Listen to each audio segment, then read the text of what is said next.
Order के मुताबिक अपनी लिस्ट भेजी थी। अच्छा, एक मैं करता जो आर्थिक पिछड़ा वर्ग अभी वॉक थ्रू एनडीटीयू वाले बता रहे हैं।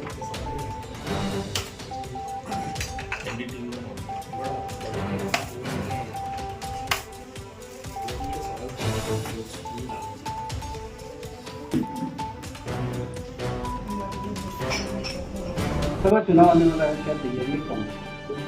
लोकसभा चुनाव में कांग्रेस पार्टी राजस्थान के स्तर पे पूरी तरह से तैयार है। स्क्रीनिंग कमेटी की बैठक हो चुकी है। हमारे प्रदेश कांग्रेस के अध्यक्ष गोविंद सिंह जी डोटासरा, हमारे प्रदेश के प्रभारी रंधावा साहब, पूर्व मुख्यमंत्री आदरणीय अशोक गहलोत साहब और तमाम कांग्रेस के वरिष्ठ ने बैठ के सामूहिक रूप से मंथन भी कर लिया है। राहुल गांधी जी भारत जोड़ो न्याय यात्रा के माध्यम से पूरे देश में जो जनहित के मुद्दे थे, जो बुनियादी मुद्दे थे, वो उठा रहे हैं और मोदी जी से वो बार बार सवाल कर रहे हैं कि हालात जो देश के बने हैं, जिन मुद्दों को लेके आप सत्ता में आए हो, उन मुद्दों को अब तक एड्रेस नहीं किया गया है। ख़ास तौर पे गरीबी का, आज तक गरीबी उन्मूलन कैसे हो, महंगाई कम कैसे हो, किसानों की हालत आप देख रहे हो। पहले भी आंदोलन हुआ, किसानों के साथ न्याय नहीं हुआ, अभी भी आंदोलन ज़बरदस्त चल रहा है, किसानों के साथ न्याय नहीं हो रहा है। तो इन सब मुद्दों को लेके कांग्रेस पार्टी लोकसभा चुनाव में जाएगी और हमें पूरी उम्मीद है कि 2 बार राजस्थान से कांग्रेस पार्टी को सफलता नहीं मिली, यानी 25-0 रही है। इस बार अशोक गहलोत जी की जब सरकार थी 5 साल, उन्होंने जो जनहित के काम किए, खास तौर पे हेल्थ की स्कीम तो इतनी बेहतरीन थी जिनकी पूरी दुनिया में आज भी याद उनको किया जाता है। मैं कल भी स्पीच सुन रहा था कि प्रधानमंत्री जी बोल रहे थे, आज भी जो बीजेपी का राष्ट्रीय कार्यकारिणी का जो चिंतन शिविर था उनका, या राष्ट्रीय कार्यकारिणी की बैठक थी, उसमें गृह मंत्री जी बोल रहे थे कि 5 लाख का बीमा के बारे में बोल रहे हैं। हमने यहाँ तो 25 लाख का बीमा कर दिया था भाई। तो कहने का मतलब है कांग्रेस पार्टी एकजुट होकर और लोकसभा चुनाव के लिए बिल्कुल तैयार है।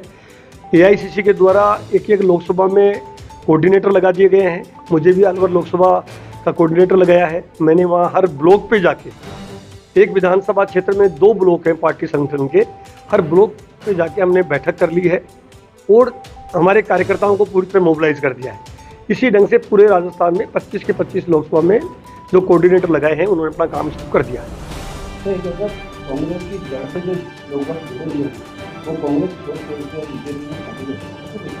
देखिए, ये कुछ क्या होता है कि सत्ता के प्रति जिनका मोह होता है, ये मानिए, या कुछ लोग ED, इनकम टैक्स और जो CBI का जो भी देश में तांडव चल रहा है उसके भय मान लीजिए।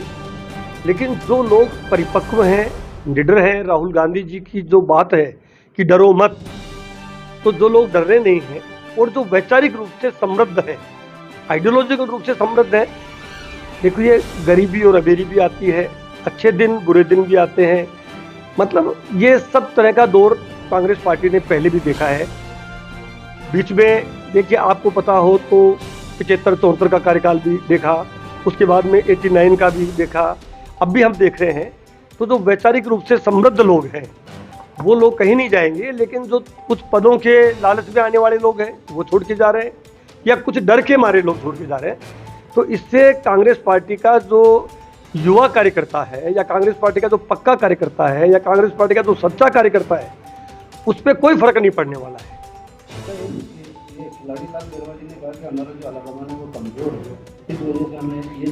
मैंने कहा ना साहब कि जिस पार्टी ने आपको विधायक बनाया, सांसद बनाया, या बहुत से पद दिए, अब वो अगर कमी निकाल रहे हैं अपनी पार्टी में, अपनी पार्टी हाईकमान पे, तो ये तो उनको खुद को ही सोचना चाहिए कि जब आप पद पे थे तब आपने ये सवाल क्यों नहीं उठाए।